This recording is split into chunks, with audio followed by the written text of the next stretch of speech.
Hey guys, my name is King Zhao. I'm the volunteer of Peace Museum Vienna. I'm mainly doing social media marketing and everything you see on our social media content. But for me, social media is not only that.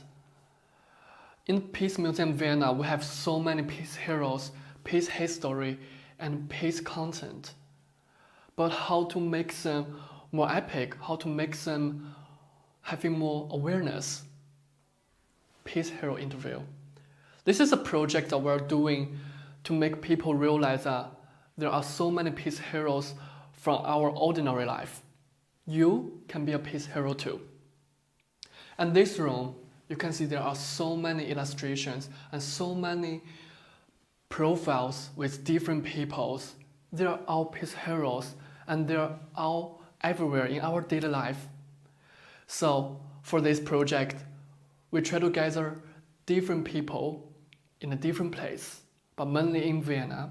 We gather them around, interview them, asking them, what does peace mean to you? I think this is a question that everyone should know, and this is a question that's happening in our daily life. And this is the main point why we are doing this. We are doing this not only for Peace Museum, we're also doing this for everybody.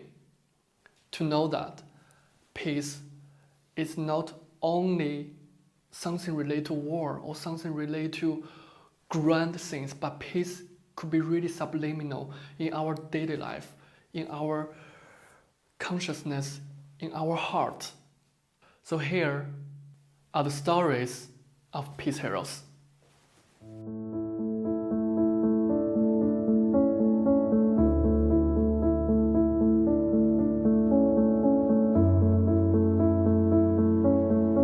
Hi, I'm Sabrina and I'm from Vienna.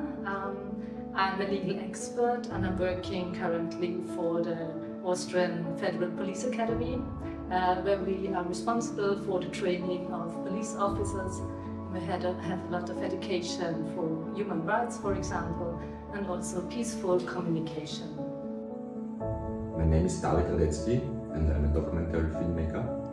I study social anthropology and cultural anthropology. So for many years now I've been traveling around the world and shooting cultural phenomena and cultural happenings. And I traveled many times and filmed many times in Africa.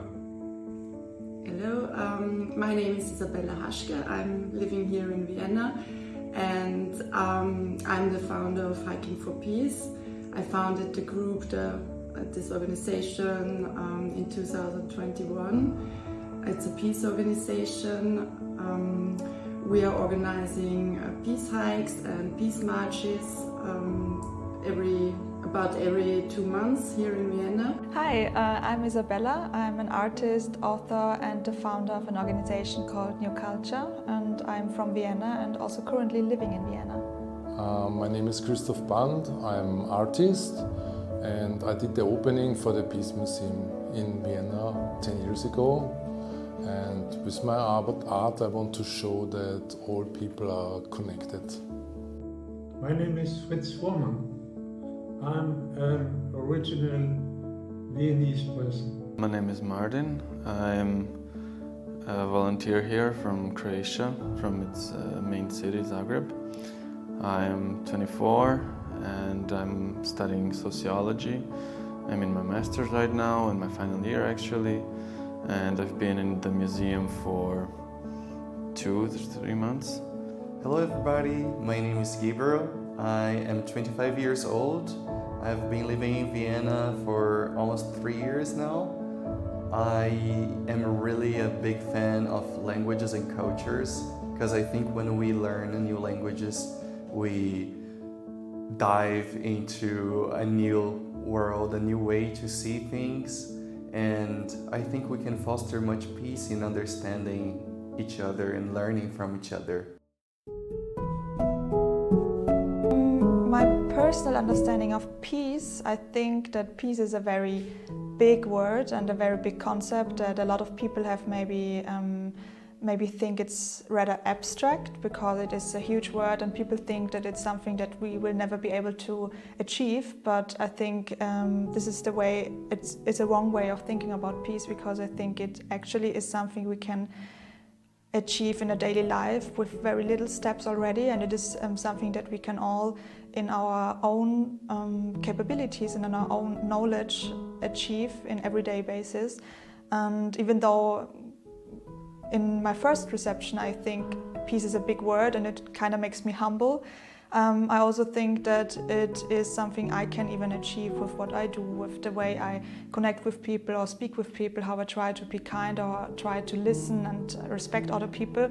It starts there already, and I think this is my personal perception of peace and how I want to go or thrive for peace, because it is the way that I, even if in my little power, can already approach. Peace, in my opinion, peace starts in every one of us. So it's important to have peace in yourself, to have a peaceful mind, and then you can bring it to the outside world. You can bring peace to the world if there is peace inside of you, and you just have empathy with other people and have an open heart, open-heartedness to other people. Happily together under a common legal system. So I think a legal system is very important for peaceful living together, so that basically very small conflicts can have a solution very early, and when all small conflicts have a solution, then basically there should be no need for a bigger conflict. I don't think peace is the absence of conflicts, because we are all different beings, different people, and we will always have different opinions. So I think peace is a way of seeing things, seeing the beauty in the difference, and creating respect and connecting with other people, not only through things we like in common or we have in common, but by understanding the big potential and the beauty of diversity that enriches our humanity. That can be just free to do what they want.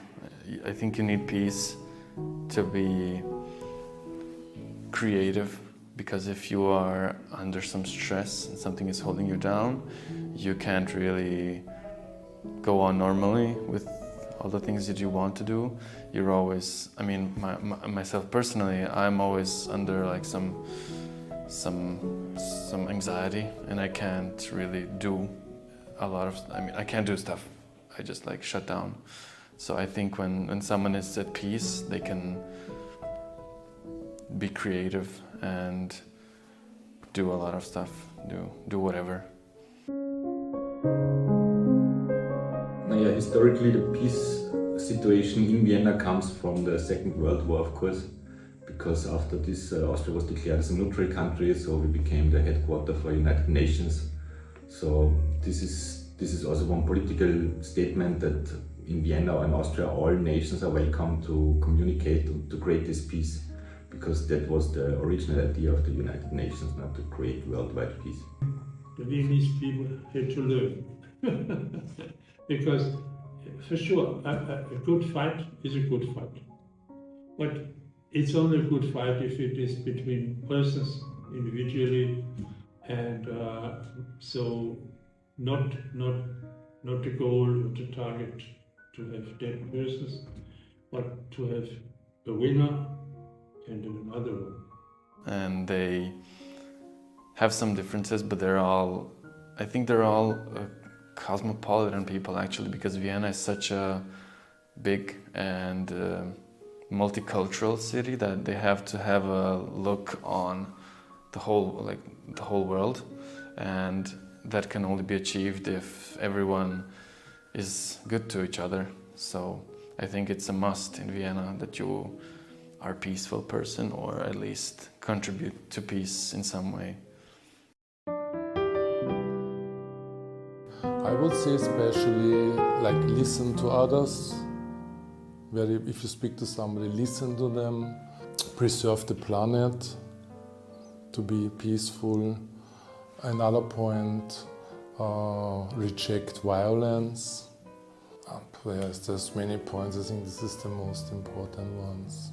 What people can do for peace starts with the smallest of actions, the smallest of details. No one needs to, in my perspective, needs to stress about being the best version of themselves all the time, or being political, or being social activists all the time. It starts with the smallest things, like, for example, being nice to the cashier, being nice to the server, being nice to the person that you sit next to at the bus, or greeting your neighbors. It starts with very small actions.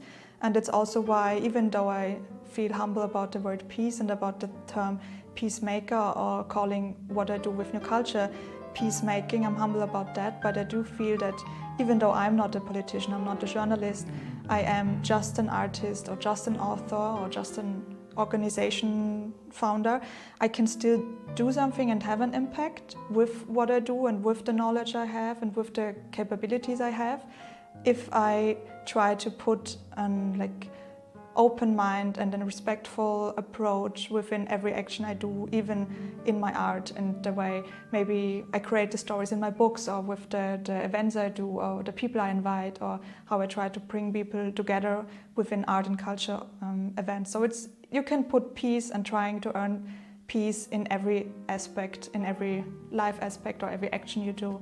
And I think if people remember that and also try to put this kind of mind into their daily life, then I think that's already enough to go for peace, or towards peace. I think maybe the most generic one is being good to all beings. Being good to all beings, also being good to yourself, respecting yourself, but also tolerating and respecting people and appreciating people around you, seeing what we can learn from them, trying to connect with them as well. And I think everything else can come with time and compassion and good intentions. The other thing is that we try to get more in touch with our compassion for people and the planet. So the compassion will produce inner peace, and inner peace will come out of us. So if we have peace inside, we want peace to be around us. So that's what that everyone can do. Everyone can start with getting more peaceful in his daily life. My next project is to write articles in the newspapers about peace. And for example, about what the last thing I said, you have to communicate, don't have to stop it, you have to continue. And anybody who wants to stop communication is very bad for the humanity. And so we can do as a group much more than as an individual person. Just taking really small steps and connecting with a whole lot of people and bringing them to the museum and having them just talk about peace and talk with us and talk with the visitors and make new exhibitions and bring new artists in to host their exhibitions. So I think that's a really good step towards peace in the museum. I think, what can I contribute to a peaceful life, and how can I understand other people better, and that would be a very small vision. So in a very narrow field to have peace, but this will also streamline to other greater places. I think creating and fostering peace is a continuous work. It's not something you do once. However, everything we do anytime, anywhere, has an effect on the whole history and many lives. Sometimes very small things can have such a big impact and we don't even are aware of that. So when we have this in mind, we start thinking more about how we will react to things in life. Because although we cannot control things that are happening around us, we can choose how we react to them. And we can react with peace and compassion. And then together, by small steps, we can create peace around us.